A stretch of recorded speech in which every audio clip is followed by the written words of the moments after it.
మీ ఎలాంటి వ్యాపార ప్రకటనలకైనా వెంటనే మా ఛానల్ సంప్రదించండి. అందరికీ నమస్కారం. నేను శిరీష. ఈరోజు మనతో పాటు ఉన్నారు ప్రముఖ ఆధ్యాత్మికవేత్త, జ్యోతిష్య వాస్తు పండితులు, శ్రీ లలితాదేవి ఉపాసకులు, బ్రహ్మశ్రీ నానాజీ పట్నాయక్ గారు. గురుగారితో మాట్లాడదాం. గురుగారు నమస్కారం. గురుగారు, ఈ డిసెంబర్ మాసంలో ధనుసు రాశి వారికి ఎలా ఉండబోతుందంటారు? ఎలాంటి పరిహారాలు చేయొచ్చు అంటారు? ఏ దైవాన్ని పూజించమని? ధనస్సు వారికి లగ్నాధిపతి అయినటువంటి గురువు సప్తమ స్థానంలోకి వెళ్తున్నాడు. 12లో అధిక గ్రహాలు ఉన్నాయి. అందులో కుజుడు, రవి, శుక్రుడు. ఆ కుజుడు లగ్నంలోకి వస్తున్నాడు. లాభంలో బుధుడు. ఆ బుధుడు 7వ తేదీ నుంచి వ్యయంలోకి వస్తున్నాడు. 3లో రాహు, 4లో శని, భాగ్యంలో కేతు ఉన్నాడు. ఈ గ్రహాలన్నీ కూడా ఒక్కొక్క భావంలో ఒక్కొక్క దగ్గర ఉన్నప్పుడు ఒక్కొక్క రిజల్ట్ని అది ప్రొడ్యూస్ చేస్తూ ఉంటుంది. అది ఏం చేస్తుందో తెలుసుకుని దానికి తగ్గట్టుగా జాగ్రత్తగా ఉండటం మంచిది. అది ఎలా అంటే, ఒక జూ ఉంది. జూలో రకరకాల కేజెస్లో రకరకాల జంతువులు ఉంటాయి. సింహం తప్పించుకుందనగా మనం ఏం చేస్తాం? అమ్మో అలర్ట్ అవుతాం. అలాగే గ్రహాలు కూడా తప్పించుకోవడాలు జరుగుతూ ఉంటాయి. అంటే అక్కడ అగ్రెసివ్గా పనిచేస్తుంటాయి. ఒక్కోసారి మంచి పనులు కూడా చేస్తుంటాయి అవి.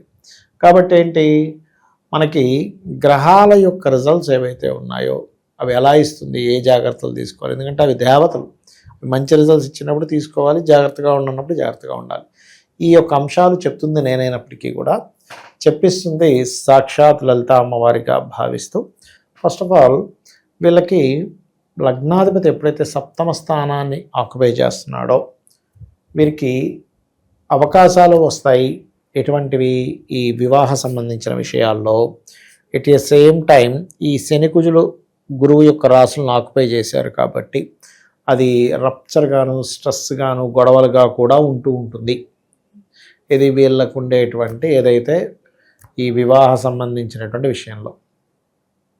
ఇక రెండవది చూసుకున్నట్లయితే పర్టికులర్గా ఇక్కడ వీరికి ధన సంబంధించినటువంటి విషయాల్లో ఏదైనా ప్రాపర్టీ రిలేటెడ్గా, స్కాలర్షిప్స్ పరంగా, అండ్ తల్లిగారి నుంచి లేకపోతే తల్లిగా ఏదైనా ప్రాపర్టీ రెంటల్స్ స్లో అవుతూ మొత్తం మీద ఆ రూపంలో ధనం కూడా వస్తూ ఉంటుంది. 3లో రాహు ఉన్నందుకు సిబ్లింగ్ వరుస వాళ్ళ మూలంగా విదేశాలకు వెళ్ళేటువంటి అవకాశం రావడము, కొంచెం ధైర్య సాహసాలు, కొంచెం ధైర్యంగా కొన్ని నిర్ణయాలు తీసుకోవడం వల్ల కలిసి రావడం అనేటువంటిది ఉంది. అయితే లగ్నంలోకి కుజుడు డిసెంబర్ 7వ తేదీ నుంచి వస్తున్నాడు కాబట్టి పర్టికులర్గా ఇక్కడ ఏంటంటే వీళ్ళకి కొంచెం మొదటి వారం తర్వాత నుంచి కూడా ఇన్వెస్ట్మెంట్స్ విషయంలో కొన్ని ఎక్కువ ఇన్వెస్ట్మెంట్స్ చేయడము, సహజంగానే కాస్త 3 గ్రహాలు ఉన్నప్పుడు ఏమవుతుంటుందంటే ఎక్కువ ఖర్చులు పెట్టడం కానీ, ఇన్వెస్ట్మెంట్స్ చేయడం కానీ, ఇవన్నీ ఒక సైడ్ అయితే విదేశీ అవకాశాలు రావడం కూడా ఉంటుంది. అయితే వీరికి అర్ధాష్టమ శని నడుస్తుంది కాబట్టి పొరపాటును కూడా వీరు 2 విషయాల్లో జాగ్రత్తగా ఉండాలి. ఏమిటది అంటే, వీళ్ళు పొరపాటును కూడా ప్రాపర్టీస్ తీసుకునే విషయంలో తొందరపాటు నిర్ణయాలు తీసుకోకూడదు. వాహనాలు నడిపేటప్పుడు అధిక వేగం అనేటువంటిది అస్సలు పనికిరాదు, గుర్తుపెట్టుకోండి. అట్లాగే ఇక్కడ ఉద్యోగం కోసం, అందులో ముఖ్యంగా మార్కెటింగ్ రంగాల్లో ఉండేటువంటి వారు, సాఫ్ట్వేర్ రంగాల్లో ఉండేటువంటి వారికి మొదటి వారము తర్వాత వీళ్ళున్న ప్రదేశం నుంచి నార్త్ సైడ్, ఉత్తర దిశలు లేదా పడమర దిశల్లో ఉండేటువంటి ప్లేసెస్లో వీళ్ళకి ఉద్యోగ అవకాశాలు వస్తాయి చెప్పాలంటే. అదొకటి. అట్లాగే ఇంకోటి ఏంటంటే, వర్క్ ఫ్రమ్ హోమ్ అంటుంటాం ఒక్కోసారి. అక్కడ ఉద్యోగ అవకాశాలు వస్తే అక్కడి నుంచి అంత దూరం వెళ్ళలేక అక్కడి నుంచి వాళ్ళ ఇంట్లోనే ఏదైనా ఉద్యోగం చేయాలనేటువంటి ప్రయత్నాలు ఎక్కువగా చేస్తుంటారు. కాకపోతే ఎప్పుడైనా సరే అధిక గ్రహాలు 12వ స్థానంలో ఉన్నందుకు పర్టికులర్గా వీళ్ళు ఏంటంటే వేరే వేరే ప్రాంతాలకి షిఫ్ట్ అవుతుంటేనే వీళ్ళ లైఫ్ అనేటువంటిది బాగుంటుంది. ఎందుకంటే 4లో శని ఉన్నాడు, అర్ధాష్టమ శని కదా. అర్ధాష్టమ శని ఉన్నప్పుడు ఏంటంటే ఉన్న ప్లేస్లో ఉండకూడదు. ఉంటే దాని ప్రభావం పడుతూ ఉంటుంది. సొంత ఇంట్లో ఉండడం, నేను కొంతమందికి ఎలా ఉంటుందంటే, అప్పుడు ప్లేస్ చేంజ్ అవకాశాలు వస్తున్నప్పుడు ప్రకృతి మనకు ఆ విషయాన్ని చెప్తున్నప్పుడు మనం లేదంటే ఇక్కడే ఉండిపోదాం అనుకుంటున్నాను, నేను కదలకూడదు అనిపిస్తుంది అనుకుంటూ ఉంటాడు. అదేంటంటే నీకు చేంజ్ కావాలి. ఇప్పుడు చూడండి ప్రకృతి ఎట్లాంటిదంటే, ఇప్పుడు చూడండి అమ్మ, మనకి జ్వరం వచ్చింది, ఏమవుతుంది? నాలుగు చేదవుతుంది.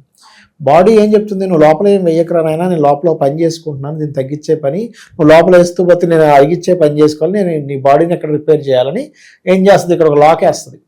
ఏం తిన్నా మనకు రుచించదు, అబ్బా ఏం తింటామండి అంటూ ఉంటాం. అదేంటి చెప్తుంది. అలాగే ప్రకృతి కూడా మనకి చెప్తూ ఉంటుంది. ఇప్పుడు చూడండి, మనం ఎక్కడికైనా బయలుదేరేటప్పుడు ఏ పిల్లో ఎదురొస్తుంది, మంచి శకునం రాదు, లేకపోతే అబ్బాయి ఏంటి ఇలా అవుతుంది బయలుదేరుతుంటే అంటాం. అంటే ప్రకృతి చెప్తుంది. ప్రకృతి ఇప్పుడు ఎలా ఉంటుందంటే బ్రహ్మాండము పిండాండం అంటాం. ఈ బ్రహ్మాండంలో ఏదైతే ఉందో ఈ పిండాండంలో అదే ఉంది. నువ్వు ఇది తినకు. మనకు కోవిడ్ వచ్చినప్పుడు ఏమైంది? 6 ఇడ్లీ, హాఫ్ ఇడ్లీ తింటే మనకి కడుపు నిండిపోయేది, అవునా కదా? ఎందుకు అంటే లోపల కోవిడ్ అనేటువంటిది ఏదైతే ఆ క్రిమి ఉందో దాన్ని సంహరించే పనిలో లోపల ఇమ్యూనిటీ మొత్తం పనిచేస్తుంది. నువ్వు కుంభాలు లోపల పోస్తున్నావు అనుకో, ఇంకేదేం పని చేస్తుంది? ఎందుకంటే బాడీలో ఫస్ట్ పని ఏం చేస్తుందంటే, అది నేను మెడికల్ వాళ్ళని అడిగితే చెప్పారు, మీరు తిన్న పదార్థాన్ని అరిగించే పని మీద ఉంటుంది ఫస్ట్ అది. ఎందుకంటే అలా వదిలేస్తుంది, పాడైపోద్ది లోపల. అందుకని ఉన్నదంతా పోయి అక్కడ ఆ పని చేస్తుంటుంది అక్కడ. అందుకని ప్రకృతి మనకి చేంజ్ అవ్వాలి అని ఉన్నప్పుడు చేంజ్ అవుతేనే కరెక్ట్. సో ఈ జాగ్రత్తలు కనుక తీసుకుంటూ నిత్యము వీళ్ళు లక్ష్మీ నరసింహస్వామి యొక్క ఆరాధన కనుక చేసినట్లయితే అన్ని విధాలా వీరికి బాగుంటుంది. కొంచెం పుణ్యక్షేత్ర దర్శనాలు, కొంచెం గణపతి క్షేత్రాలకు వెళ్ళడం చాలా మంచిది. గురుగారు, ఇంతవరకు మనము గోచార జాతకాల గురించి చెప్తున్నారు. సో వ్యక్తిగతంగా మన జాతకాలని ఎలా తెలియజేస్తారు గురుగారు? ఏం లేదమ్మా, ఫస్ట్ ఆఫ్ ఆల్ గోచార ఫలితం ఈజ్ ఇప్పుడు మార్కెట్ ఎట్లా ఉంది, బయట వాతావరణం ఎలా ఉంది అలాంటిది. పర్సనల్ చార్ట్ ఈజ్ మనము కంప్లీట్గా ఈ జీవుడు. ఇప్పుడు ఎగ్జాంపుల్ ఇక్కడ నుంచి నేను ఒక అమీర్పేట వెళ్ళాలి, ఆటోలో వెళ్ళొచ్చు, కారులో వెళ్ళొచ్చు, మెట్రోలో వెళ్ళొచ్చు, ట్రైన్లో వెళ్ళొచ్చు, ఉదాహరణ చెప్తున్నా. రకరకాల మార్గాల ద్వారా వెళ్తా, బైక్ మీద వెళ్తా. అసలు నేననేవాడిని శక్తి లేదు, నాకు జ్వరం వచ్చింది, ఎలా వెళ్తా?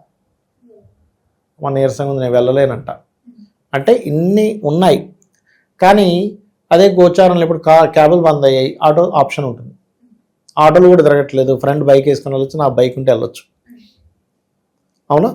అంటే ఏదో ఇంకొక ఆప్షన్లో మనం వెళ్తాం, గోచారం సరిగ్గా ఉండాలి. కానీ మనమే సరిగ్గా లేకపోతే అసలు ప్రయాణమే జరగదు. అలాగే పర్సనల్ చార్ట్ ఈజ్ మనం పుట్టినప్పుడు ఏ గ్రహాలు అయితే ఎక్కడెక్కడ ఉన్నాయి, మనం పుట్టినప్పుడు ఉండేటువంటి లగ్నం ఏమిటి, నక్షత్రం ఏమిటి, దశలే నడుస్తున్నాయి, ఎటువంటి యోగాలతో జన్మించాం, ఇవన్నీ ఎలా జరుగుతాయంటే పూర్వజన్మల్లో మనం చేసుకున్న కర్మ ఆధారంగా ఇవన్నీ ఏర్పడతాయి. అంటే మనం మంచి రాయల్గా ఉండే ఇంట్లో, మంచి తల్లిదండ్రులు, మంచి వాళ్ళతో పుట్టామంటే లగ్నం బాగుందని అర్థం.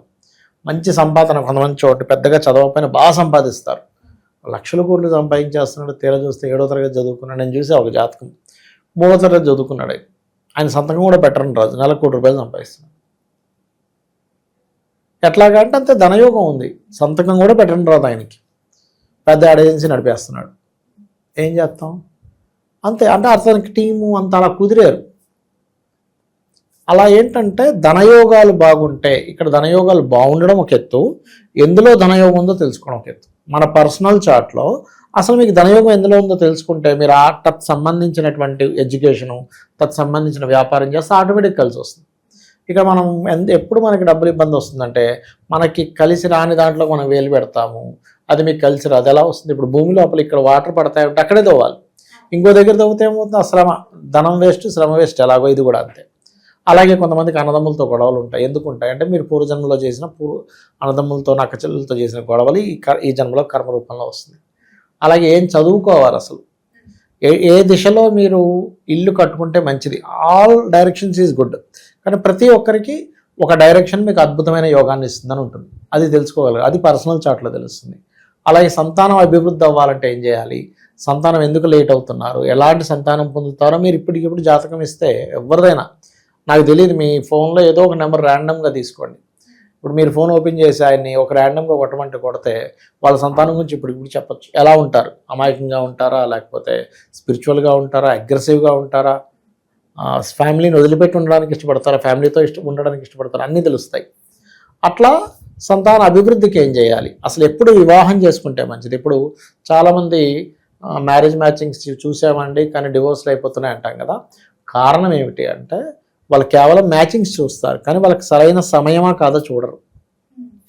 This is right time or not. ఇప్పుడు IAS exams, IPS, civils exams start అయింది, నేను వెళ్ళిపోయి రాస్తానంటే ఎట్లా? నేను ఫస్ట్ ప్రిపేర్ అవ్వాలిగా. నేను ప్రిపేర్ అవ్వకుండా వెళ్ళిపోయి రాసేసి నేను ఫెయిల్ అయ్యాను, ఇదంతా చీటింగు, అసలు వాడు ఏం దిద్దుతున్నాడు ఏంటో అంటే నేను ఫస్ట్ ప్రిపేర్ అయ్యి వెళ్ళాలా. అట్లాగే వీళ్ళకి వివాహ యోగం నడుస్తున్న సమయంలో వెళ్ళరు, చేసుకోరు. వివాహం నడవని సమయంలో వివాహం చేసుకోవడము, మంచి ముహూర్తం పెట్టుకున్నాం, మ్యాచింగ్ చూసాం, 36కి 18 వచ్చేసి అయినా కానీ ఎందుకు విడిపోయారు అర్థం కావట్లేదు బాధపడుతూ ఉంటాం. అదేవిధంగా బిజినెస్ కానివ్వండి, జాబ్ కానివ్వండి, ఇన్వెస్ట్మెంట్స్ కానివ్వండి, విదేశాలకు వెళ్ళే యోగం కానివ్వండి, లైఫ్లో వచ్చేటువంటి అప్ అండ్ డౌన్స్ కానివ్వండి, ఇవన్నీ మన పర్సనల్ చార్ట్లో తెలుస్తాయి. సరే నాకు జాతకం లేదు, ఏమీ లేదు, నేను సింపుల్గా ఒకటే చెప్తా, మీరు నిత్యము ఉదయం సాయంత్రం అమ్మవారి ఆరాధన చేయండి, లలితా సహస్రనామాలు చదువుకొని అమ్మవారి మీద పూర్తి నమ్మకం పెట్టుకొని, అమ్మ నా పని నేను ధర్మంగా చేసుకుంటూ వెళ్ళిపోతాను, నీదే బాధ్యత అనుకుంటే వెళ్ళిపోండి. ఆవిడ అన్నీ చూసుకుంటుంది, నీకేమీ తెలియదు అనుకుంటే. తెలుసు కొద్ది గొప్ప శాస్త్రపరంగా ఏం తెలుసుకుందని ముందుకెళ్తున్నాం, ఈ హెల్ప్ తీసుకోవచ్చు. అట్లా గురుగారు ఓవరాల్గా తెలియని విషయాలు ఎన్నో తెలియజేసినందుకు ధన్యవాదాలు. శ్రీమాత్రే నమః.